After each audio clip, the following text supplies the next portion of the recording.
Hello, good morning to all of you. So मैंने आप लोगों को इसमें ब्लड प्रेशर और ओवरऑल वो सब समझाया था फ्लो चार्ट के थ्रू। नेक्स्ट हम यहाँ डिस्कस करेंगे ब्लड एंड लिम्फ। ठीक है, तो पूरे जो हमारा हार्ट सिस्टम है, जो सर्कुलेशन होता है बॉडी के अंदर, फ्लूइड्स का होता है। फ्लूइड्स के अंदर सारी चीज़ों ऑक्सीजन, कार्बन डाइऑक्साइड या फिर बहुत सारे आयंस, मिनरल आयन है, उन सब का सर्कुलेशन डाइजेस्टेड फूड का वो पूरी बॉडी में सर्कुलेट होते रहते हैं ब्लड या उस फ्लूइड मीडियम के थ्रू। तो ऐसे कौन कौन से सर्कुलेटरी मीडियम है? एक तो हमारी बॉडी के अंदर देखो ब्लड होता है और दूसरा लिम्फ है। तो सबसे पहले हम डिस्कस करेंगे ब्लड को। ठीक है, which is the fluid medium, circulatory medium of the body. तो ब्लड जो होता है वो आपका रेड कलर का फ्लूइड कनेक्टिव टिश्यू है।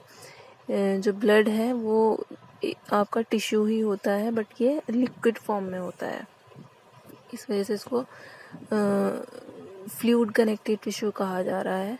ठीक है, और इसका जो मैट्रिक्स होता है ब्लड का वो कहलाता है प्लाज्मा फ्लूइड मैट्रिक्स।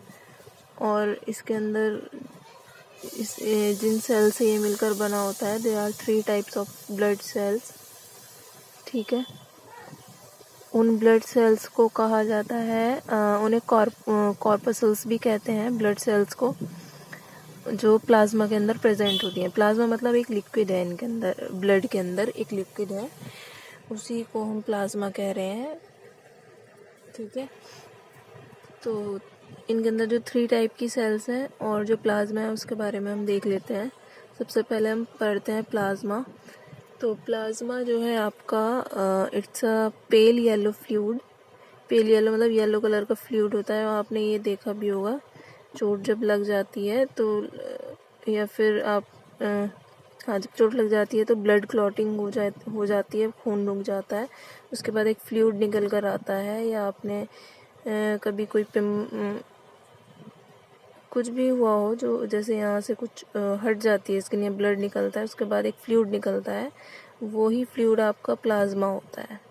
ठीक है, तो it's a pale yellow fluid part of blood having 90 to 92% of water, जिसमें 90% तक तो वाटर होता है और बाकी 10% अदर सब्सटेंसेस होते हैं। वो 10% अदर सब्सटेंसेस जो आपके ये हैं प्लाज्मा प्रोटीन। इस प्लाज्मा प्रोटीन के अंदर आपकी जो प्रोटीन होंगी वो एल्ब्यूमिन, ग्लोबुलिन्स और फाइब्रिनोजन, ये 3 प्रोटीन होती हैं। न्यूट्रिएंट्स की अगर बात करें प्लाज्मा के अंदर, glucose, amino acid, fatty acid, glycerol, ये न्यूट्रिएंट्स प्रेजेंट होते हैं। ठीक है, उसके अलावा रेस्पिरेटरी गैसेस होती हैं, जैसे कि ऑक्सीजन, कार्बन डाइऑक्साइड। दूसरा है आपका एक्सक्रीटरी सब्सटेंसेस होते हैं जो बॉडी से एक्सक्रीट आउट होते हैं, ammonia, urea, uric acid and creatinine. ठीक है, ये सब। और इसमें मिनरल आयंस भी होते हैं, जैसे कि potassium, calcium, sodium, magnesium, chloride, ये सब भी प्रेजेंट होते हैं। इसके अलावा एंजाइम्स, हार्मोन, एंटीबॉडीज़ भी प्रेजेंट होती हैं। ठीक है, ये सब प्रेजेंट होता है आपका प्लाज्मा के अंदर। नेक्स्ट, दूसरा ये ब्लड हो गया आपका। ब्लड किससे मिलकर बना है? एक तो आपका प्लाज्मा हो गया और दूसरा इसके अंदर प्रेजेंट सेल्स, जिनको हम कॉर्पसल्स भी बोल रहे हैं।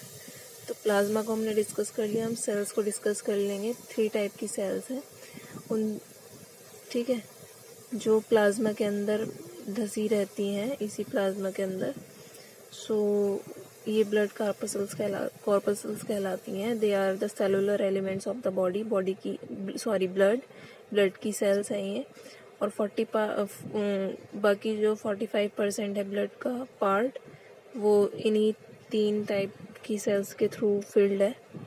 ठीक है, तो सबसे पहले हम बात कर लेते हैं आरबीसी की। आरबीसी आपकी है रेड ब्लड सेल्स, या इनको रेड ब्लड कॉर्पसल्स भी कहा जाता है, और इन्हीं को एरिथ्रोसाइट्स कहा जाता है, इनका दूसरा नाम है ये।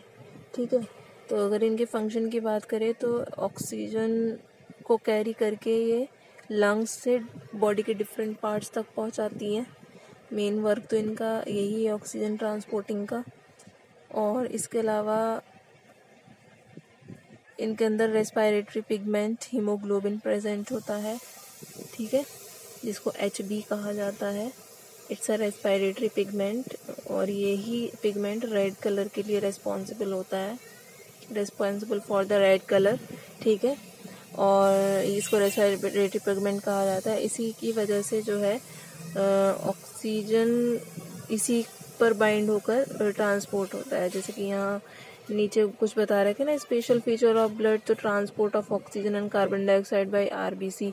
तो मैं यही पॉइंट आपको यहाँ क्लियर कर रही हूँ कि रेस्पिरेटरी RBC हैव रेस्पिरेटरी और oxygen carrying pigment which is haemoglobin, and it is readily combined with oxygen and form an unstable compound which is oxyhemoglobin। तो ये हेमोग्लोबिन से के अंदर हाईली एफिनिटी होती है ऑक्सीजन के लिए, तो ये ऑक्सीजन के साथ बाइंड होकर ऑक्सीहेमोग्लोबिन बना देता है, ठीक है। फिर ये ऑक्सीहेमोग्लोबिन ट्रैवल मतलब जाता है to different parts of the body, ठीक है।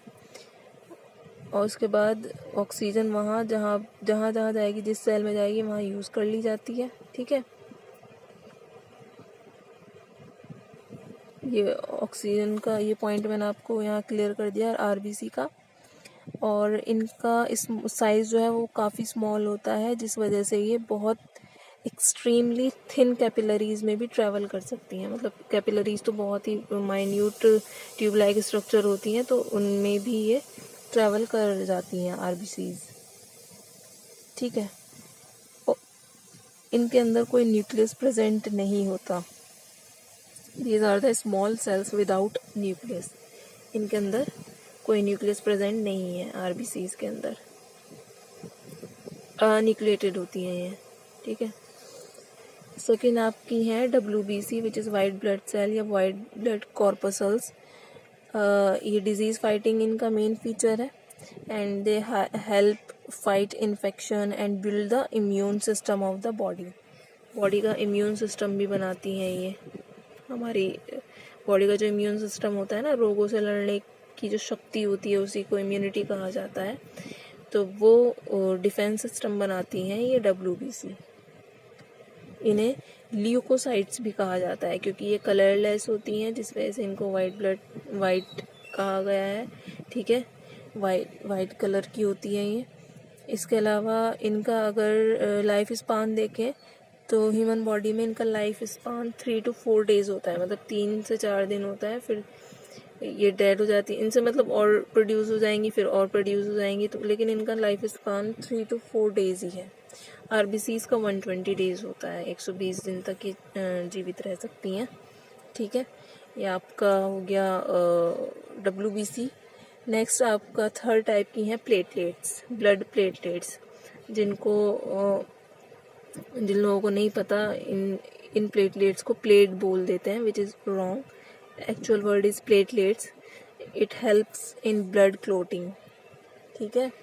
और इनका साइज़ भी बहुत ज़्यादा छोटा होता है, और main work is blood clotting. Blood clotting से मतलब होता है थक्का बनना या जमना ब्लड का, ठीक है। जैसे हमारे चोट लग गई, यहाँ से ब्लीडिंग हुई, ब्लीडिंग होने के कुछ टाइम बाद जो है ब्लड रुक जाता है। रुक क्यों जाता है? क्योंकि उसके अंदर ब्लड के अंदर क्लॉटिंग फैक्टर्स होते हैं जो क्लॉट कराने में हेल्पफुल होते हैं। तो वही क्लॉट जो बन जाता है, जब क्लॉट बन जाएगा तो ब्लड ऑब्वियसली खुद ही रुक जाएगा, वहाँ से निकलेगा ही नहीं, ठीक है।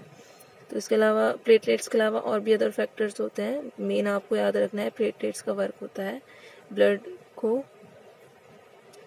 का क्लॉटिंग कराना, ठीक है। तो जैसे कि यहाँ इन्होंने नीचे मैंने तो आपको साथ में इनके फंक्शंस बता दिए, और यहाँ इन्होंने फिर ऐसे ही फंक्शंस नीचे बता रखे हैं। अच्छा, एक यहाँ इन्होंने ऐसे बुक में ये दिया है, कार्बिनो हीमोग्लोबिन बन जाता है। तो मतलब जब हीमोग्लोबिन से कार्बन डाइऑक्साइड कंबाइन हो जाती है तो ये कार्बामिनो हीमोग्लोबिन बन जाता है, जो पूरी बॉडी से कलेक्ट करके फिर लंग्स तक आती है, ठीक है। क्योंकि सेल से ये निकलती है कार्बन डाइऑक्साइड, फिर ये वहाँ से वहाँ तक कैसे जाएगी, तो हीमोग्लोबिन के थ्रू ये बाइंड होकर लंग्स तक जाएगी, फिर वहाँ इसको एक्सक्रीट आउट कर दिया जाता है। ये मैंने आपको बता दिया defence against disease by leucocytes, मतलब WBC का वर्क क्या है, डिजीज फाइटिंग करना। ठीक है, और मेनली आपको इतना ही याद रखना है, disease cause, disease fighting against bacteria virus कुछ भी है उसके अगेंस्ट जो है ये फाइट करती हैं, इम्यून सिस्टम हमारा बनाती हैं। और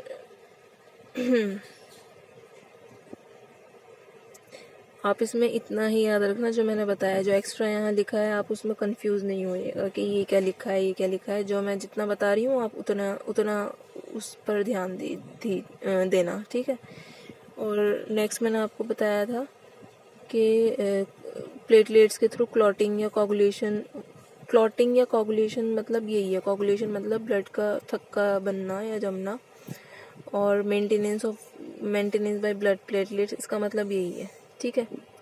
तो जो मैं अभी आपको बता रही थी ना कि इन केस ऑफ इंजरी, अगर कट लग जाता है, रप्चर ऑफ ब्लड वेसल या ब्लड वेसल कोई फट जाती है, blood clot on coming in contact with air and prevent the flow of the blood from the wound, उस घाव से फिर वो ब्लड निकलना बंद हो जाएगा, क्लॉट जम जाएगा। नॉर्मल पर्सन में क्लॉट फॉर्मेशन 3 से 5 मिनट तक हो जाता है। और ये जो प्रोसेस होती है ब्लड क्लॉटिंग की, इसके अंदर जो ब्लड के अंदर प्रोटीन्स होती हैं, हमने भी ब्लड के अंदर प्रोटीन्स आपको बताई थी, फाइब्रिनोजन, एल्ब्यूमिन, ये सब, ये इनका कन्वर्जन होता है। तो फाइब्रिनोजन जो प्रोटीन है विच इज़ लाइक फाइबर, ठीक है, जो फाइबर की जैसी होती है, तो वो फाइब्रिनोजन प्लाज्मा में प्रेजेंट होती है। तो ये plasma into insoluble fibrous protein इसमें चेंज हो जाएगी, फिर फाइब्रिन बन जाता है। फाइब्रिन जो है वो लॉन्ग डेलिकेट फाइबर होता है, मतलब ऐसा फाइबर जो काफ़ी समय तक रुका रहे, that settle down forming of a mesh. तो ये फाइब्रिनोजन प्रोटीन में से फाइब्रिन बन जाएंगे इस टाइप से, और ये एक जाली जैसा स्ट्रक्चर बना देंगे, एक नेटवर्क लाइक स्ट्रक्चर बना देंगे, ठीक है। तो जब ये मैश जैसा बन गया, जाली जैसा बन गया, the blood platelets play an important role in the blood clotting by releasing an enzyme thrombokinase and, और इसको थ्रोम्बोप्लास्टिन भी कहते हैं। This substance initiate clotting of reaction. यही जो आपको मैं बता रही थी, प्लेटलेट से ब्लड क्लॉटिंग में हेल्प करने वाले कुछ एंजाइम रिलीज होते हैं। तो ये थ्रोम्बोकाइनेज और थ्रोम्बोप्लास्टिन एंजाइम ही है, ये भी क्लॉटिंग में हेल्पफुल होते हैं।